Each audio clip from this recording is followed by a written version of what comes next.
All right, hotties, it's time for our next process party. We've talked about how important furniture sales are to generating revenue. And the first thing to do is learn the differences in quality and value. Because we've got to educate ourselves before we can educate our clients. Let's go.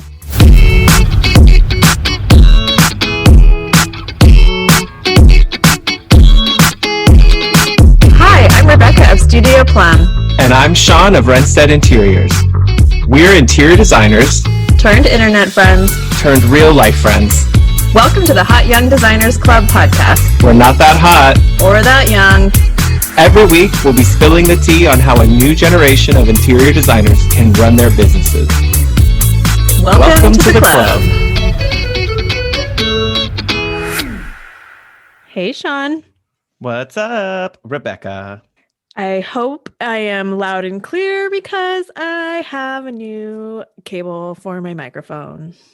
I know. Y'all, we're not audio engineers. We literally jumped into this on a wing and a prayer, figuring out what we were going to do.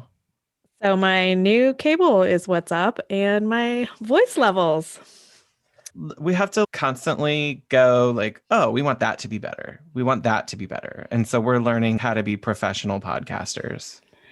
Yep. One episode at a time. So thanks for bearing with us with the others. Sounded a little sad. But what are other ways people can help us besides just bearing with us? I mean, I feel like we have seen a really big growth, boom in the last, I think since we started back this year, is when I really started noticing listenership was up and all the hotties are paying attention more to the show and recommending it to their friends. So thank you for sharing it with your designer friends. That's really helpful for us. It helps a lot.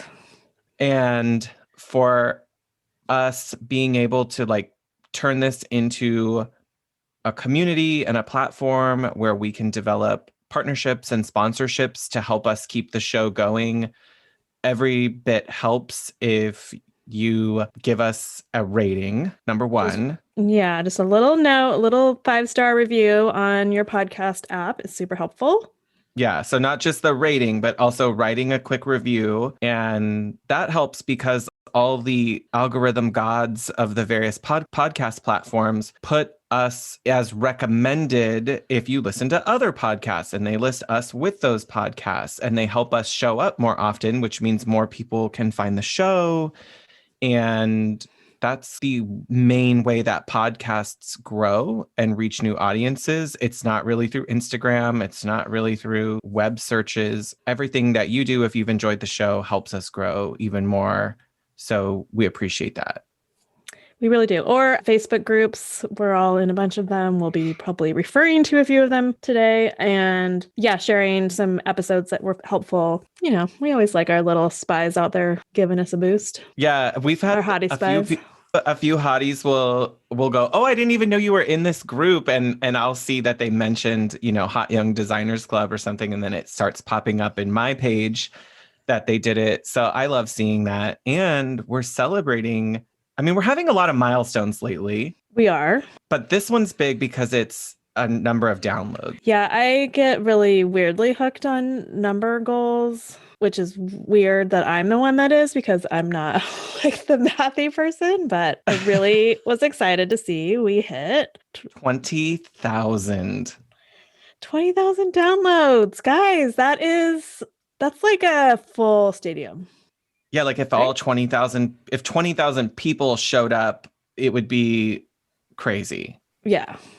I mean, I also recognize that's the downloads of all the episodes. So some of you guys are taking up multiples. 30 chairs, but yes. They have their own VIP box. But still, that's a lot of hotties.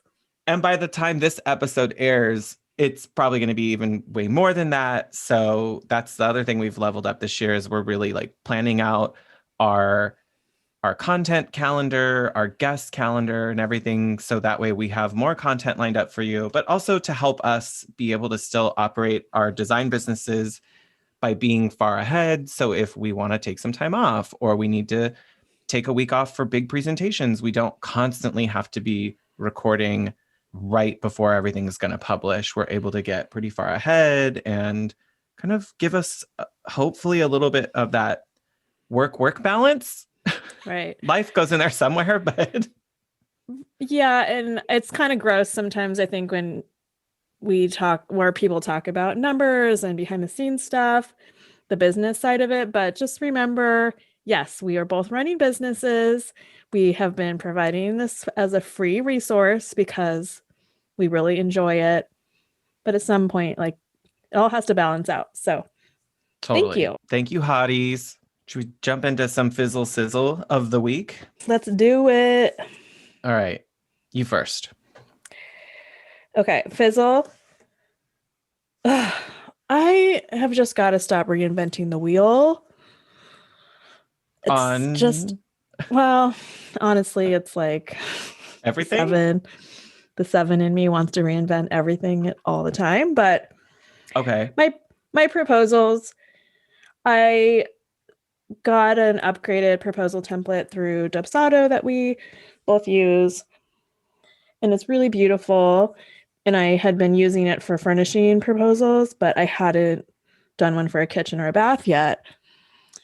So that just derailed me yesterday. I had to kind of rebuild everything. Hopefully now it's templatized to where it's not such a big deal, but I was dragging my feet because I just knew there was going to need to be a few new graphics created, and not just the proposal part. It's the pretty parts. And I gotta watch myself on that stuff. I mean, it is Alice in Wonderland. Like, you go full on into it when it happens. I can take a deep dive. Yep. So, but it also is rewarding. It's rewarding for you, not like for your clients is it rewarding, but it's just like for you, it's satisfying to know that you can create it. You did create it. It's beautiful. It's lovely. Like, the formatting is great. The graphics are beautiful. It's also, I don't know, my conversion rates are a lot higher when it looks better. And it wasn't just looks. I did put, new wording and made sure I was explaining certain things a little bit better. So there was a lot of that too. But yeah, it's to me part of the presentation process. And we've talked about this before. Like, I don't want people just to see a Word doc with a big number attached to it. So this should be like the magic, beautiful part of the job. The contractor bid is the one that's not cute and very high. Yeah, that one is very list oriented. I agree. When you put a little bit more into the proposals to make them feel beautiful and interactive and an extension of your branding and your marketing guidelines, if it feels like it's in the same family as your website and everything else, it really does help keep the client engaged. And it's the magic of the process they're going through, especially for a construction job, where it's going to be a lot of mess, a lot of money. Like, we're like the magical fairies that come through. I mean, I've been called worse.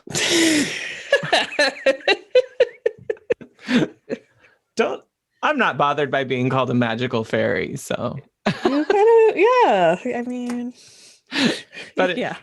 If the fizzle is that you have to rebuild the proposals, I have to just not do it every time. So there's a sizzle in there that it's done. Okay, so my real sizzle, I'm going to have two. I'm going to be quick about one. Okay. And maybe this should be a fizzle because you undersold Poldark a few episodes back. I did. It was your sizzle. Okay, you did not. You really held back on Aiden Turner and his hotness. I mean, not everyone's going to find him universally attractive. Like, what person? The shirtless using a scythe to cut hay in a field. Like, yeah. With his like mop top of a hair and he's the like stubble. A justice warrior. Like, yeah. He's kind of hard not to fall in love with, even if you're a straight man. Even if he's questionable, like ethics wise, sometimes you're like, but he wants to do the right thing. He's like trying to do coming from a good place, something altruistic, and yeah. Yeah, definitely. Glad you're Yeah, he's enjoying like that. an adorable rogue. And yeah, so I've been staying up too late watching that. But my real sizzle, so I have this really great client that I've been working on their bathroom for a cabin they bought in Tahoe. Been working on it for a while, but they're finally doing the construction on it. They're almost, oh, I think all the walls are up now. So tile happens Yay. next week and it's really fun. Like it's so fun. So I'm going to go up there and do a site visit. I haven't been there in a while. And we're rolling out more rooms. Like they're the best clients, like especially for me and what I love. We were kind of going through some inspiration stuff last week. We had a meeting and they're like, yeah, that's great, but more color. Can we get And it you're like, more colorful? yes, yes, yes. Like, Yeah, so it's ideal. And they have healthy budgets. So well, that's what fun. more could we ask for? Adventure, money, shirtless 1700s hotties. Yeah, maybe if it was on the coast of Cornwall, Captain Ross, have a care. Have a Okay. care. I love how they say Tisn't have a right, care. tisn't proper, tisn't. I like What is I it? like that it's like a threat, like have a care. Yeah. Which Like, really means you better watch yourself. Watch your step. Watch buddy. what you're about to say. It really George. is. It is that. It is. Oh, what are you better choose your words carefully, is what that means. Don't make me get Poldark on you. And so I went off on this yesterday in my stories on Instagram, and somebody said, "Welcome to the club. You're officially a Poldork." That's what A Poldark? Oh no. I mean, I watched them all pretty quickly. I never got into the whole like Reddit universe and Twitter universe. I feel like there's like reenactments that have to be happening, right? I would not be shocked if there were married couples or even unmarried couples out there playing this in their role play fantasy. Like Demelza. Mm-hmm. I could totally see that happening. It's a romance novel waiting to happen. I mean, it is I've heard the novels are good, but I don't think they're romance novel-y. I think they're probably more like Outlandery. Yeah. I guess I'm just surprised that I think it was a big hit in the UK. Mm-hmm.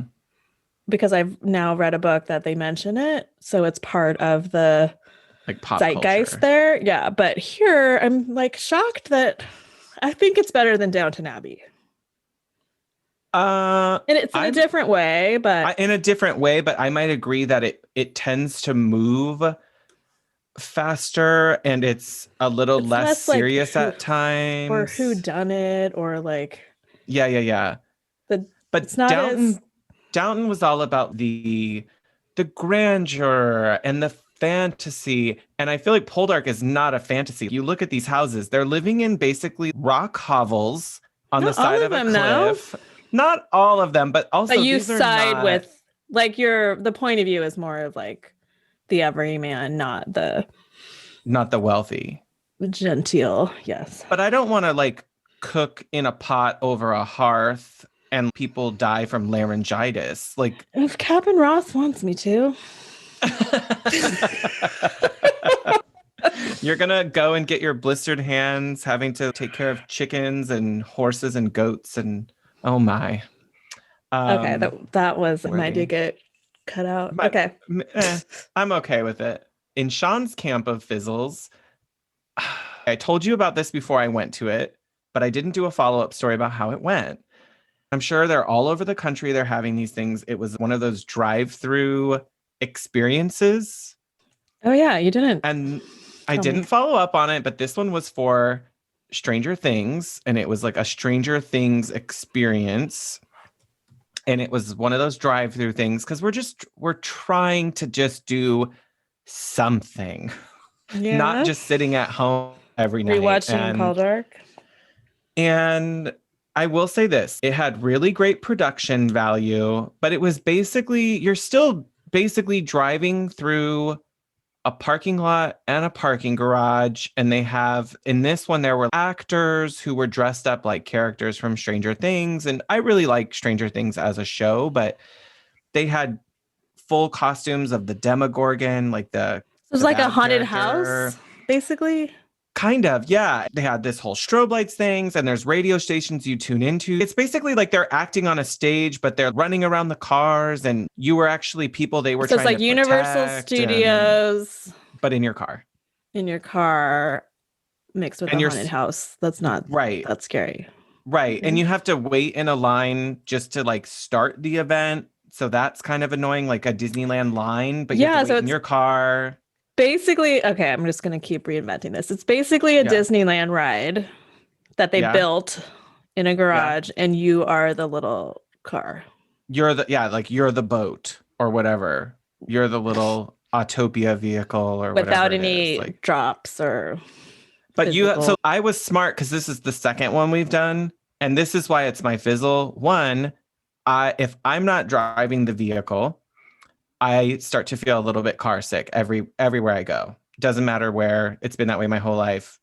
I've very rarely, unless it's been like the windy road up to the mountains, have I really said you need to pull over for like, I can usually control myself. But that's one reason why I don't like these things, because you are winding in and out. Like they have the lines kind of like winding in on each other, and you're driving in the car like that. And that already makes it worse. So you are It's kind not of like Indiana zigzagging. Jones. You're like going super slow.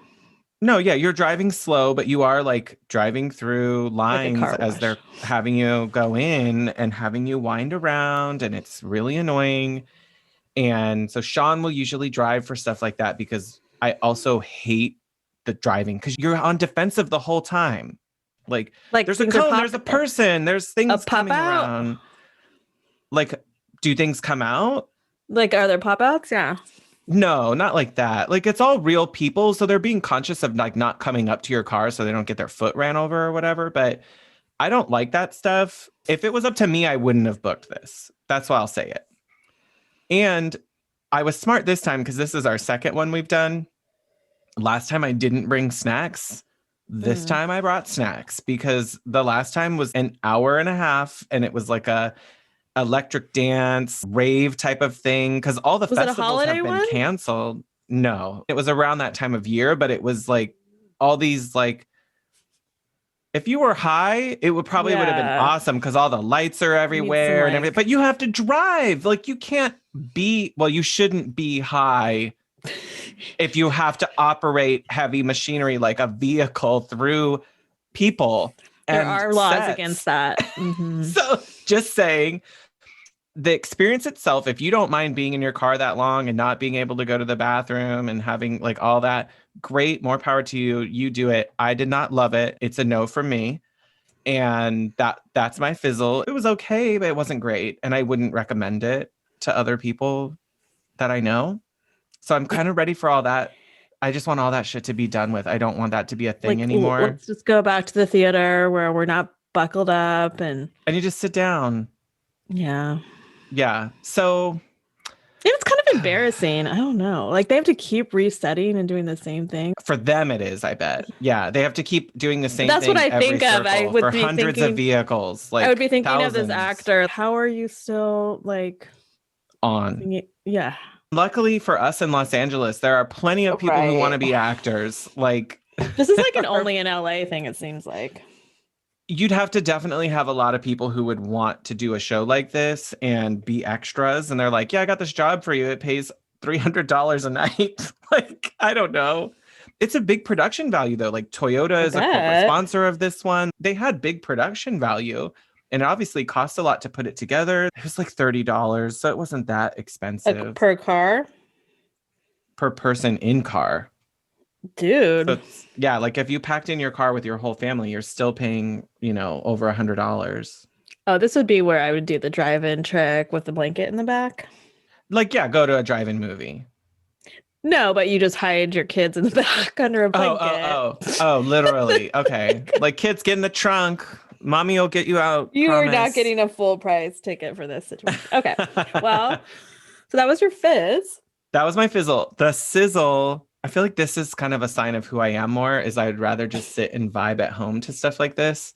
I don't think you knew what this was until I told you, but the Pally Society or Pally House is, I mean, they claim that they're world famous. I'm not going to say all of that.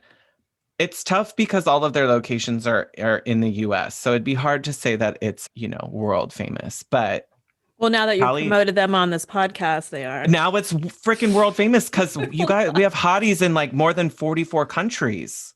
Right. So you're welcome, Pally House. Not You're sponsored. welcome. Yeah, you're welcome for that. So Pally House is like the individual location. So they have like a Pally House in Hollywood and in Santa Monica and in Silver Lake, San Francisco. They have one in Miami Beach. Like they are essentially like the Hard Rock Cafe.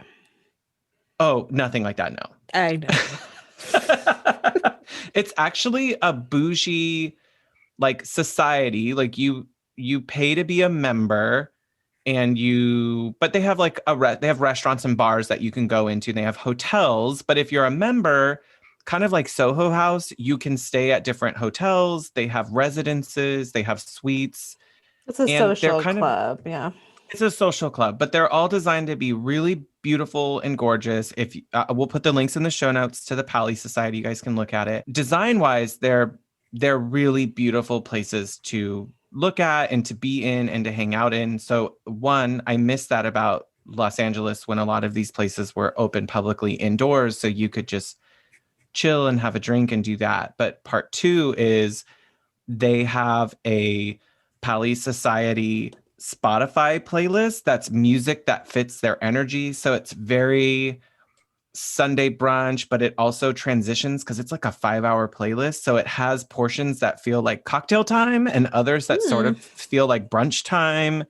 And I feel like it's just a really great, put this on while you're cooking, put this on while you're around the fire pit, talking with some friends. It's got some lo-fi beats. It's got some little bit of like disco stuff in there that's not too like party animal. And it's just got that energy that I miss so much about having a great meal, having a great cocktail, being out with friends in Greater LA. And I don't know, there's a really chill aspect to what Pally House does. So it just kind of transports me to that place. I will link their playlist in the show notes because it's been a highlight for me to turn this on in the evenings for the last week or so here. I mean, we need something.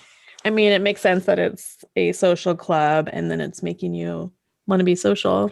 Yeah. I mean, even though we're not ready to jump back into all of that yet, it's definitely tiny little toe dips. A little bit at a time. Like if they told me that their like outdoor spaces were ahead, I would be ready for more of that. That sounds amazing. I know, dreams. So that's the sizzle. It's a great list. I think you guys will like it. All right. So should we get into the show? Let's do it. Just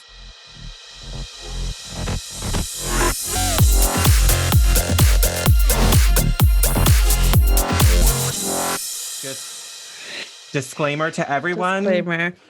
We're not experts on all of this in all aspects of this, but we're going to try to give you a primer today.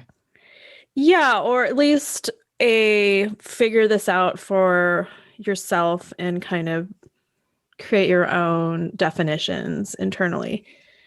This is something that we've been trying to like articulate as a show topic because it comes up all the time in these Facebook groups of like, I'm looking for a mid-range sofa, or what do you for something high end, or what do you think about so-and-so's upholstery line, like a trade manufacturer? And you just see all these designers popping in like, oh, their stuff is garbage, their stuff is really low budget. And what struck me one time is somebody compared a probably, I don't know, $3,000 sofa from a trade resource with Cost Plus World Market. I was like, really? That can't be true. Like, no, I know it's not true. I've seen it. Yeah. So that just kind of made me, all right, let's dig into this a little bit and kind of zoom out, think about like the whole world of products and manufacturing and quality. And I feel like if you're like thinking about it of the industry as the globe, we are flying at 10,000 feet above that, right? Like we're trying to get really broad perspective. It's sort of how you can't see the size of the earth till you zoom out really far. You can't see the size and the range of everything in our industry till you have to zoom out really far. Like you have to know what the whole range is before you start throwing these terms around and then figure it out what it is for your clients. I'm not going to propose a $50,000 light fixture for my client, but they exist. And one day I would love to be involved with projects that do that, but we're not necessarily saying we're at that point, is what I think you're trying to say. Our levels are different for each of our businesses and depending on the project we're doing. Yeah, so I guess there's two things. There is what is in the existence of the world.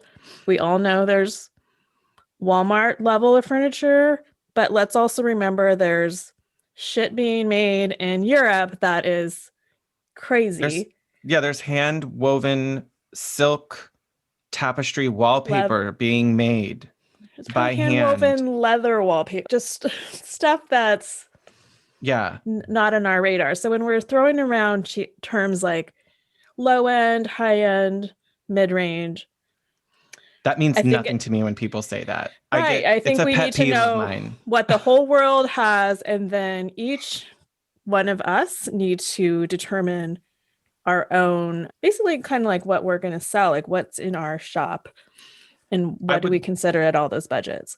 I would love if more designers had price points in mind that they were thinking of for things. Like I know that we can't always use price points as the barometer of quality, but it really does help when some people will say, I'm looking for a high-end sofa. And then people are coming in with sofas that are 20,000 plus. And then they go, oh, I was thinking like 7. And it's like, girl, you're way off then. Like, to someone else, that's a low-end sofa. And it probably is.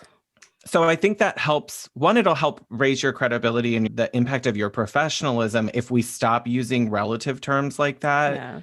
And we try to qualify those terms more of maybe if you're looking for something higher than what you used before, tell people I've used these lines and I'm looking for the next step up from that. Like, hey, everyone, I've been using West Elm and now I'm ready to upgrade. What's the trade vendor that's up from that? Yes. And start slowly building away from those things, but give us a reference point because cheap, expensive, high-end, low-end means nothing. Right. I think we can get into it a little bit more. The purpose of this is to determine what each of our baseline is. What is the minimum sofa line that we're going to offer to our clients? And then the high end in our own personal repertoire. And finding vendors that meet each of those budgets.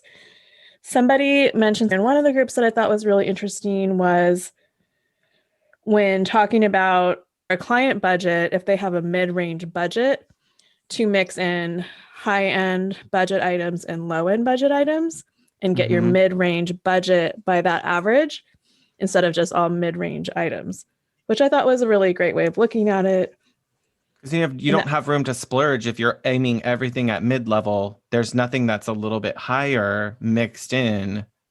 Right. So when you think of fashion, it's nice to invest in a nice pair of shoes. They upgrade your Old Navy jeans. So you mix all that stuff in and overall it gives you a more interesting look and I think is perceived as better quality.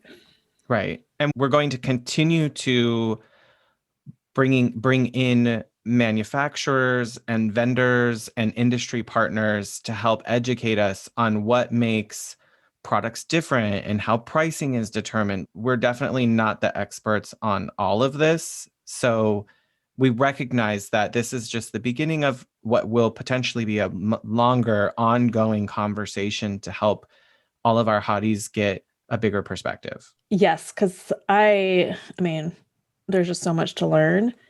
There's so many different types of products and furniture pieces, for instance, materials to learn about. So education is never done. But I think we can talk about some real high level things to consider when you're looking at furniture or learning about a vendor or product. Right. So one of the first things I look at is whether something is handmade or whether it's machine made. Mm-hmm. Even if it's made overseas where cost of labor or materials are much cheaper than they would be in the US, if a person was involved in making it and had to hand carve something or hand fabricate something, that's going to be more expensive than if a machine could just push out thousands of these every day. Like typically custom means it's handmade. Right. Because all So the how dimensions are different. That all has to be hand cut or to a you're device not, that hand cuts it. yeah, no one's putting one item on a giant production line. Right. So how do you determine, how do you find out if it's handmade or machine made, if it's like a vendor product? Most trade vendors are going to tell you in the product specifications how it's produced. If they don't tell you that it's machine made, or disclaimers that talk about variability or talk about how each piece is unique, that kind of gives you an idea that there's a lot of variation, Mm-hmm. which is sometimes a hallmark of something being handmade, or that the materials are not uniform on every piece. Yeah, and there are some vendors that I can think of, like Noir, for instance, that has that. Their stuff isn't necessarily handmade though, but their materials they use are Less uniform over every project. by intention. Right. That's like being educated on the lines. So hopefully you have a good rep that'll kind of sell, because that's like, those are selling points or discouraging points that we need to communicate to our clients. Yeah, some clients like that look that a person was involved in making this. Others want it to be clean and modern, and and it looks like it's imperfection to them. So probably if a website doesn't say that it was machine made, means it was machine made. Yeah, because I think that's starting to grow as it's not something default. You call out. Yeah, a lot of things now are machine made, and that's why we can have so much supply, so much inventory, why it can be a much cheaper, or I should say lower price, because cheap is describing quality usually versus price, in my experience. And if something is very high priced and you can't figure out why, maybe find out how it was made. So that's something to ask a question. Like, are these rare materials, or are they like fabric that comes up a lot? We've talked about like hand blocked fabrics versus machine printed. The price will be different. And then you have to look at what type of fabric base under the pattern that was hand applied. Was this a woven linen? Is this a cotton? What is it? Also is going to change the quality of that. I really learned a lot in, oh God, the book is awful, but the course was great in school about textile design and really understanding what the different levels of textile quality and textile materials can be. And then my internship with Catherine Ireland really helped with that too, because she had her own line of textiles. So I think it is just continually trying to learn more about that. And it helps you sell it to clients when you understand, why is the price point, $160 a yard instead of $30 a yard? And then get the samples and compare them, because usually it's pretty clear. Oh, night and day. Like your IKEA machine screen printed pillow looks nothing like the hand blocked Indian textile on Belgian linen, for example. Right. I mean, not to be too specific or anything. Ish. Okay, we touched on things being made in the US or not. That is really going to impact cost of materials and labor. And that goes back to things being made en masse and, being produced in a big factory, and they get packed and shipped and sent in a giant container. And then if it has to come overseas, come through customs, come through the port, it's a big undertaking. But that actually usually means the costs are lower. Right. Which is the confusing part. But there's labor rates, which are dramatically different. Yes. And some of your clients will care about that when they're looking at quality. They're looking at where am I supporting things to be made, and that can be big for them to know. That becomes like value driven for sure. Right. Rugs is another one. If that rug was hand knotted, you guys think about how many individual fibers are on a rug. And fingers are touching them. Yeah. So rugs are the place where I feel like I have started testing my knowledge because when I'm sourcing, usually when I'm sourcing rugs, you can see the way it's made and then you click in for the price. So I start doing like my little tests on myself. Okay. Oh, it says hand knotted. Click. Yep. Yeah. It's over budget or whatever. But the same token, if it says polypropylene power loom, it's probably not going to look all that great either. Because a machine has the pattern programmed into it to make it's and it's probably printed on it. So instead of it being a red fiber, instead of it being a red thread that gets woven through, it's all white threads and it gets sprayed on. Yeah, it's like graffitied pattern, basically. Which is, there's time and a place. If you have a house that these kids are going to trash it, or it's going under a really busy breakfast table, there may be a time and a place for it. Or it's an outdoor rug or whatever. Right. But just know, again, samples. Oh my God. When you show a client the difference, this is a hand-woven vegetable-dyed wool or non-synthetic dye, and then you compare it to the opposite of that, it's night and day. It's night and day. And we were talking again about bringing in the values and,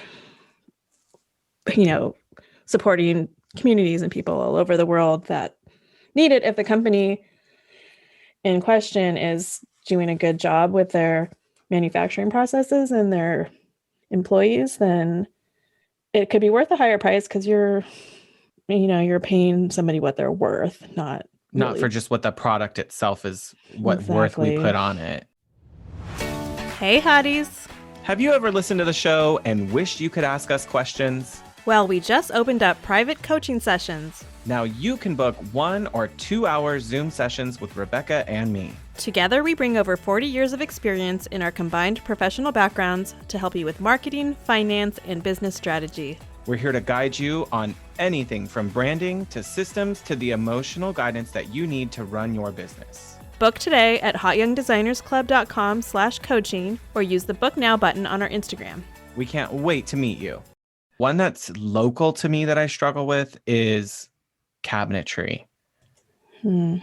Because I really have to spend a lot of time showing clients we're having trouble with quality lumber, period. There are shortages at different times depending on the species. That changes price, but there's also to find quality stain grade lumber where the grains of the wood look beautiful enough that you want to stain that lumber and highlight it on a project. That's more expensive than one where you don't care what the graining looks like because you're just going to paint it. Yeah, because it has to do with how they plane and cut the trees so that you see the most ideal grain pattern. Right. And the pretty grain pattern means that they waste more of the tree. Correct. Right? Correct. So they have to lose more of the volume of the tree every time they do it. So that one piece is worth 2.5 regular cut pieces. Yeah, we could put in the show notes if you've never looked at what it means. You've probably heard of quarter sawn white oak. Have you ever looking at the way they actually cut the tree trunk to get that quarter sawn? There's good diagrams. That shows it. Yeah. And then you kind of realize okay, so this whole golden oak trend of the 80s, there's a reason why you see all of the grain pattern in that gross way. Ugh. It's so gross looking. And, right. And it was cost effective, but you and I have had discussions where we're talking about, other designers who can't believe how expensive inset cabinetry is, and they just don't realize how much more labor intensive and exacting it has to be. I mean, it practically has to be finished on site There's only so far that most cabinet makers will go before finessing things on site again, and sometimes rebuilding cabinets again on site, because if they're that custom, pieces don't fit properly. Have you ever had a kitchen cabinet, just like an overlay door, and the screw gets loose and the whole front of the cabinet door Oh my God. shimmies, but you can Yeah. just screw it back on and it's tight again and straight? You can't do that with inside cabinets. Like, they don't. Right. It won't has open. to be perfect from the beginning, or it's And if you never don't know gonna- what we mean by inset and overlay, like, that's like probably a good thing to kind of get into a Google 101 cabinet. Yeah, I feel like for me, it's, we can do things to save money. We can have them be veneered cabinets where the insides are particle, which is kind of like what IKEA does on some of their stuff, or other levels of cabinetry. Or we can do all hardwood, or it can be plywood inside and have veneers on the front. There's so many ways to value engineer cabinetry, but to the opposite end of that, there's a lot of ways where you say, all of these boxes are hardwood.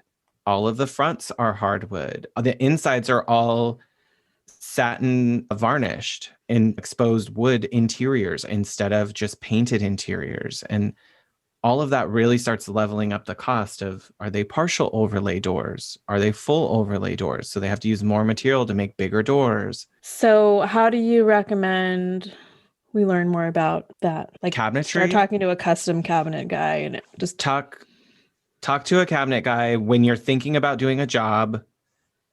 have them tell you what effect. Like, I always ask, like, tell me what's going to really impact the price the most, and show me what that looks like. And they always do you have examples? extra ones. They always have. If you go to their shop, I would ask to go to a local cabinet maker. Tell them you're local. You don't want a cabinet seller. You want a cabinet maker, because you could go to a showroom and see them, but I just feel like the education is going to be so different if you're talking to the person making them, not just a cabinet showroom. If you have to go to a cabinet showroom, that can work, but find someone reputable who really knows how the things are made and what changes it. I might start with a cabinet showroom, so you at least know just a starting point, so you're not wasting a cabinet maker's time with what's overlay versus inset. I have found my local guys to be really responsive when I say I live here and I'm a designer here, and most of them want to get in front of a designer audience. So I've found that my local upholsterers and my local, installers and everybody, they want to do that. And especially if you have a project in mind that you're thinking of, you can go in and say, here's what I'm looking at. This is the client's dream. How does that affect? What are average linear foot pricing in my area? Mm-hmm. And a cabinet showroom can help you get that too, by telling you that line over there is XYZ a square foot, and that one is this price a square foot, or a linear. I mean, again, this goes back to this idea of having like your toolkit of price ranges that you want to offer to your clients, and having the range and budgets available, and you have your go-tos. So maybe the lowest end client you have will be prefab semi-custom cabinets that you'd find in a showroom. Mm-hmm. And then your high end would be your bespoke artisan full inset hardwood cabinet maker, stain grade. But your low end may not be IKEA, because it might not make sense to get involved in an IKEA kitchen, because they're just going to pay you for your time. They could have just upgraded their cabinets. That's what I usually describe. Like, I always tell people, like, IKEA makes sense if you're going to DIY it and you can install it, put it together, and do it. Otherwise, if you're paying somebody to install IKEA cabinets and build them, you could have just had better cabinets. Precisely. Yeah, the price differences are different depending on your market and where you are, but sometimes it's like you could spend 15% to 20% more and you'd be at a pre-built frame. So now you're not having to pay to have them all assembled, and it's just a fully assembled cabinet that's much easier to install, and the client just has to invest a little more. Much easier for a contractor to install, or right. So, and like, some I have don't want to do it.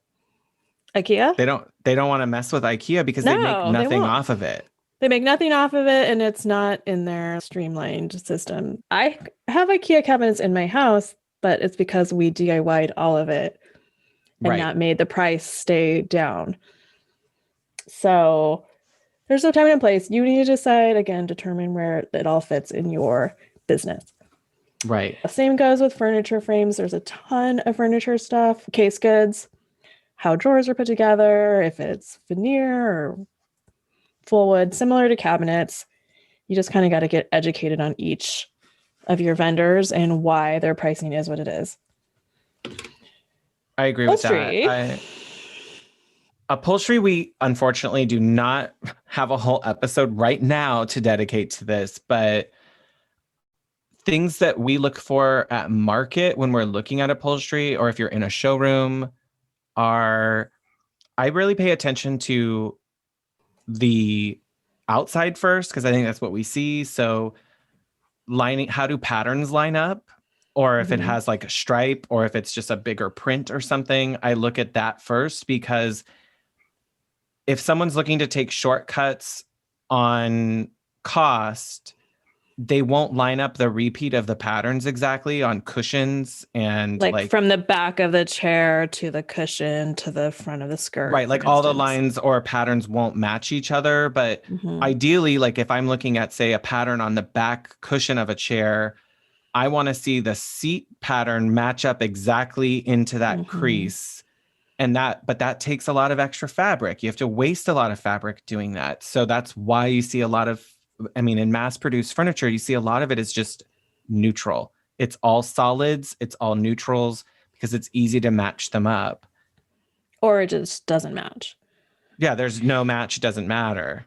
And just like side note, this is also like a hot tip when you're looking at vintage on somewhere like Marketplace. So I found a pair of Baker chairs that I just got, but sometimes people don't know what they have in their seller's profile or in the sale items. So if you can look at a bad photo on Marketplace and see like, oh, that big pattern lines up really well. Like that was made made well, so it's probably a good piece that would be great to recover. So yeah. Anyway, it'd be worth talking and going and looking at it, for instance. For sure. And that goes to how you think it's going to stand up too, because usually a quality piece of furniture will also have better fills in the cushions and in the back pieces, that they may have down that's supported with foam, or foam that's wrapped with down. Trillium I feel like everyone's using Trillium now, which is kind of a upgrade from just standard like poly fillers, like the soft fill.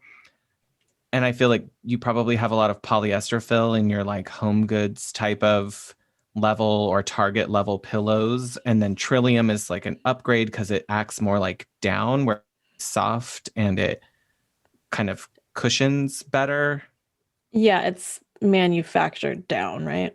Right. And that makes sense for some people who have allergies or aversions to down, that they don't want to use it. But like for me, down is like the premium, like the content of down percentage in a cushion tells you how luxurious it's going to feel when you sit on it. Yeah, the Trillium is an upgrade for some people, or like a selling point, I should say, because it's vegan. Some people have issues with how down is harvested, which is another range of products of what kind of down, how they get it from the bird, and how they treat the birds. And a lot of people don't, like my husband, for instance, hates down because he hates the pokies. Oh, well, yeah, okay. But that's also how well it's wrapped and made, and right, like you can another quality consideration. You can wrap them again and prevent that from happening, but it costs more material to do that. And what else do I pay attention to where the seams are placed a lot, because like particularly with leather goods, there's a limit to how big a hide can be if it's leather, but also sometimes it's a really small item like a dining chair and it has all these seams on it where they could have just used a larger piece of leather. But again, it's more expensive. They can't use all the scrap pieces. So, or fabric, like you see it like on low priced dining chairs. Where it has a seam down the middle of and you're Seam like, down the back. damn, this was only like a 20-inch wide chair. Like how we don't have enough It's not fabric for that? removable. Yeah, it's not a zipper. Yeah. So that's kind of what I look for. Well, the main thing with upholstered items is the framing itself. So Oh my again, God, back to my yes. little baker chairs, they're 60 years old and they're made from solid wood, super great internal construction. So they're still in great condition. A lot of stuff now at the entry level of the market is made from particle or plywood, or they Nailed don't. together. Like, isn't It's there some nailed. with, yeah, Oh my God, glue. I'm gonna tell you. Shade. Uh-oh, that's your shady voice. Shade alert. I don't know I feel like it was a local Los Angeles designer who shared it originally, but she had a client who had a restoration hardware sofa that they wanted to reupholster. Like they love the sofa. And she was like, I'm not in love with it, but fine. So they were going to reupholster it as part of the job. And the client was really in love with it. And the designer got the restoration hardware sofa to their upholsterer. The upholsterer was like, I don't know what I'm dealing with yet. I can't give you the real price until I get the fabric off and I know what's there. Maybe the frame is salvageable. Maybe the fills are not. I don't know. And you guys, I shit you not, the designer shared photos where the inside frame had been put together with Chiquita banana crates. The upholsterer was able to pull out pieces from the furniture frame and almost put together a whole crate. They just grabbed whatever lumber they could find to piece together this sofa. So I would never buy their products anyway, because I don't believe their quality matches up with their price. But clients think restoration hardware is the bee's knees of furniture because it's so expensive. I mean, hopefully that was like No. some. I mean, no, I agree with like benefit the quality, of the doubt. I know, benefit of a doubt, Becky over here. But I agree that the quality doesn't match the price for sure. Full stop. Yeah. Banana crate, like I really hope that was like one scrappy, someone who thought they were really doing the company a solid and getting creative. It's not the first time I've heard of scrap lumber being used to create frames of sofas, which is hard because you're not getting the support and it's not getting the strength it needs, because it'd be like piecing together the walls of your house with scrap lumber. You wouldn't want that house. But we're going to sit on the sofa every day and then be worried when our kids are jumping on it because it's pieced together with glued together scrap wood or stapled together wood. That's not okay. No, not okay. Not okay. We have to know what manufacturers are putting into their products and how they're made. And our job is to educate our clients on what that looks like.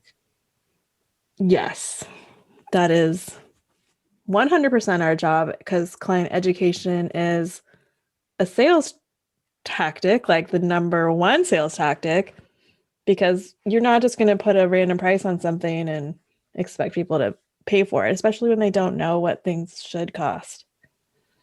Correct.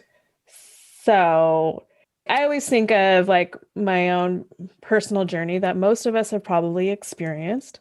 When I was in college, spending $20 on a meal was a lot. That was a nice night out at TGI Fridays. Yeah, with a drink. Maybe even share an app. Share an appy with your buds. So that, I mean, okay, it was the 90s, but still, I think we've all kind of adjusted our thinking and what is valuable to us and what we consider quality. So my idea of quality has adapted just in the past 3 years, getting a better education and understanding of what goes into products that we sell. Oh, 100%. West Elm used to be the upgrade. And now I just won't. Like here and there, I'll think about, but if I'm really intentionally planning my own home or planning for a client, I'm still shocked that I would say this, but to think about buying a table lamp that's more than $500 is crazy to some people.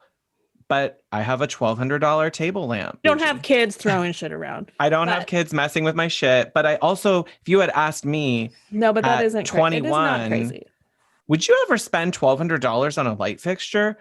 I would go, what? Hell no. I'm going on vacation that weekend. I'm going to buy bottle service for my friends. I'm going to do whatever with all of that. It's just, we have to shift. I buy 10 pairs of shoes. But I really do identify with that. Buy quality, buy once, if that's where you're at in your life. You may not be at that phase. You may be at the phase where disposable furniture is still going to have to make sense, where you're still going to have to replace things. But our job is to help clients understand, like, formerly you thought that restoration hardware was the top of the line, and now it's my job to tell you that's not true anymore. Because top of the line isn't retail. Correct. For the most part. You can get stuff in a boutique, obviously, but not big e-commerce retail sites. And buying disposable, I get into this with my parents a lot because they're chronic redoers. I think we're all 7s in my family. It drives my husband crazy. They're always switching things out, or I don't like that refrigerator anymore. I can't even tell you how many mattresses they've bought, but once they told me they lost count, but in their marriage, they've had over 55 cars or something. Oh my God. That they could count. Oh no. So anyway, they're redoing their kitchen and they could have bought a yacht. Oh my God, so many yachts. They are redoing their kitchen and they are changing out their stove. And it's the 3rd stove or range they've had in 5 years. That's crazy. So it's a little bit their personalities, but it's also, okay, Dad, buy something a little bit better. So I talked them into, for instance, they're doing furniture. Let's invest a little bit more in a sofa so you don't have to do this again. Because you could have bought some really nice ass stuff with all the things you keep switching out because they're not comfortable or they fall apart or whatever. Right. It's not exactly what they want, but they think, well, that's the budget we're willing to spend. And they don't know what spending a little bit more would get them. Or what they're ultimately going to spend when they keep switching it. What they have spent. Totally. You're experiencing it with your family. But that's just that same journey with clients. You talked about a few times you've brought up how when Inea White was on the show and she talked about her client. Her client kept bringing back or coming back to her and saying, oh, you don't get me, when Inea would present something and the client would come back and show some really high ticket items that were like, I don't know what she said. Tens of thousands. Like, yeah. So her inspo photo would have these super luxury items and like light fixtures and stuff. And she would say, you're not getting what I want. And Inea's like, well, you're not getting what things cost. So I'm happy. Showing you what fits your budget. Right. But yeah, so you can't just find all these inspo photos and then expect to get the same thing. The look for less also gets you something. It's not just the price that's less, it's the quality, it's the everything. I really try to help people understand and help other designers understand. Sometimes they're sharing photos and they're like, guys, where's this light fixture from? And it's, an antique European rewired $15,000 light fixture. Or there are some, I'm not going to name names, but there are some very popular Instagram designers who have very specific design taste in my area, who people might know and follow. And are some of the draperies in her projects on one window is $10,000, $20,000, and $30,000 worth of loomed Belgian linen. And they're 10 feet tall and even higher. Super some full. Of them. And they're 3 times fullness. Let's loop it in here. That's not going to cost you $3,000. Like when you add up all of the yardage and you're thinking, oh, that's easily $350 a yard. Let me do some rough numbers on some of this. And let's It's be so real, your average crazy. homeowner is going to balk at $3,000. Oh my God. Even most homeowners at the Per entry level, window. after $1,000 a window, clients will already still start going, oh my God, because they've lived with these honeycomb shades, or, oh, but these blinds from Home Depot are just as good. I hate to break it to y'all. I'm going to be shady with all of y'all. Don't come at us. Don't at me by saying that you're like, DIY draperies are just as good, are this or that. Say that if you have seen and installed and used what we're talking about, and then come back and tell me how it's just as good. You might be able to stage it for a photo just as good, but once you try to open and close it again, like you're not going to be steaming those every time you want to open and close your windows. Exactly. Like we have to start knowing. I feel like part of this is also a mindset and it's not necessarily for me about a class issue, because this really comes down to money that people will spend, because some people will spend way more on what was an entry-level home for them because they really want it to look elevated. So people are trying to move their lifestyles in a direction they want. Just because someone else is willing to spend $3,000 on window coverings in their home doesn't mean that the $300 semi-custom Roman shade you put in doesn't have value or doesn't look good. We have to start separating that.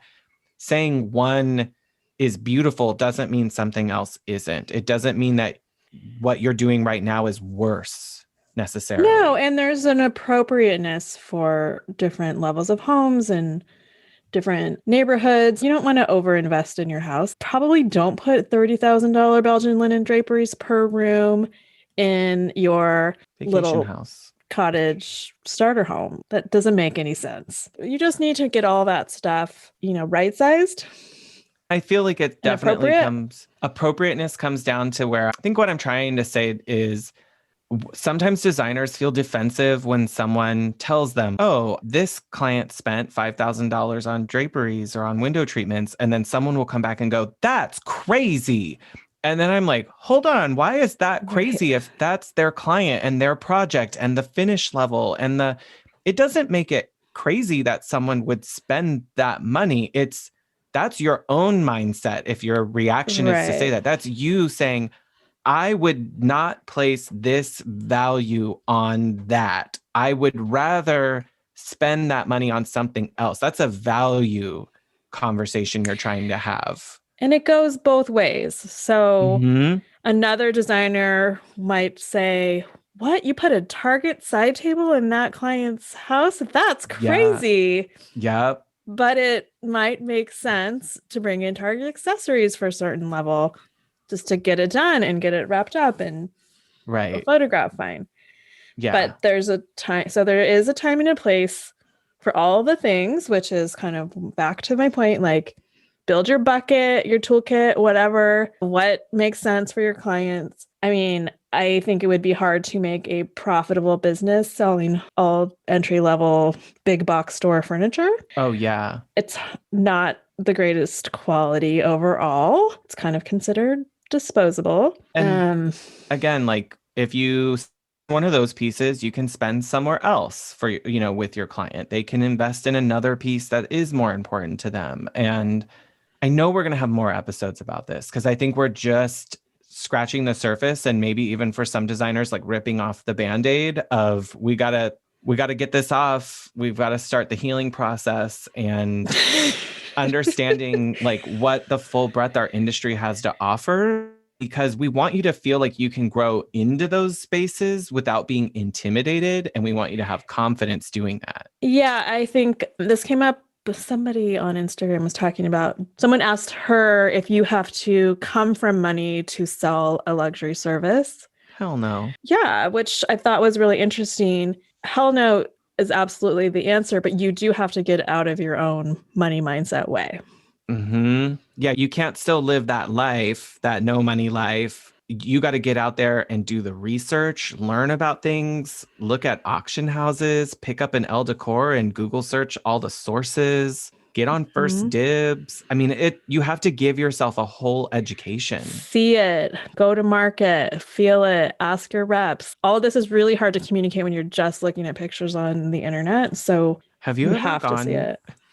This made me think, have you ever gone to a high-end antique showroom? I mean, like real antiques. Like there's some really amazing ones in LA. I went to that crazy woman's house on Facebook Marketplace. Oh my God, and looked at all of her. My favorite are the ones that have older gay men.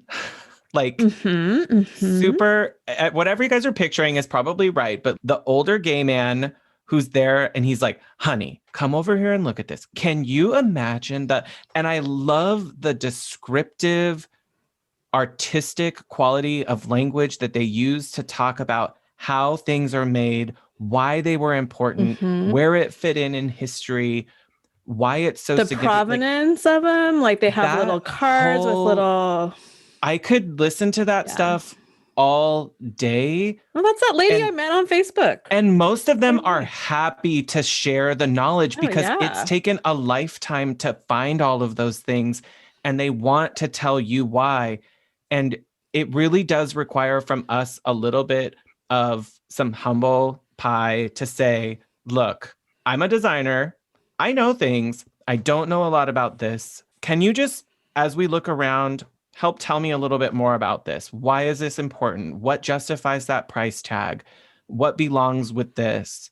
And you can even do that with new product, with the reps and the trade vendors and say, why is this priced this way? Because I'm seeing other things that are like this. What makes yours this level? Or what does that? And don't be afraid to say that because it's the only way truly that you're going to learn is to just put yourself out there and be ready to be humble and be a learner and figure it out. And that's the fun part, isn't it? Like to me, your clients never know you're doing this. No, it doesn't damage anything. No. And it's, I don't know, being a learner and understanding the craft involved is really the fun part to me. And if you can unlock somebody's passion about their product, then you can really get them going. Like you were saying with the cabinet makers, they can be very abrupt and like, here's your bid, bye. But if you can get them going and they know you bring the kid out of them that is like so excited about what they do. Oh my God. That is like the best. That reminds me of a visit I had with a woodworker. And he was like, have you seen this wood? And he was bringing out these rare pieces that he's like, I'm waiting for the right project to use this. This was a really expensive piece of lumber. And they're like, I can't wait to make the piece that goes with this when it's right. They are so excited about what they do when you have craftspeople and makers and artisans. And it does scale all the way up to pieces that can be mass produced. Is some of these companies are so proud of what they can create and the work that's gone into them. So it makes sense for us to put the time and energy in to learn about it and to find out as much as we can so we can pass that on to our customers, hopefully sell a little bit better because the goal is that we can make money off of this. Also, side effect is keep these art forms alive. Like otherwise they're gone. Yeah. Yeah. And to that end, the fewer people doing it, how much more expensive do the few people who are doing it get to charge for that's why you have these people in France who are the only people in the world making some of these wallpapers and tapestries and fabrics anymore. And now they can charge whatever they want. They can literally pick any number they want. And we all don't have access to it anymore because only the uber wealthy can afford it. So that makes me sad. That's like the more you know. Support them now so that way you can still afford to buy them in 20 years. And they can still stay in business. So totally. Oh my God. God. Was fun. That was a whole party, y'all. Ooh, ooh, ooh. Pew, pew, pew, pew. Well, until next time. Stay hot, designers.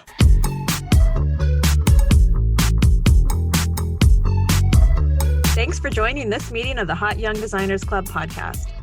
If you liked what you heard, please subscribe and leave us a review on Apple Podcasts. Check out the show notes there for links to things we talked about today.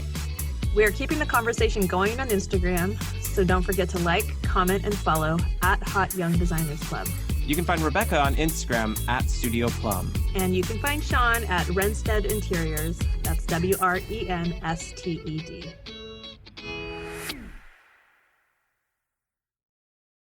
Dang, that's a meaty episode. that's a big baby. Look at that big boy. Look at that boy. Okay.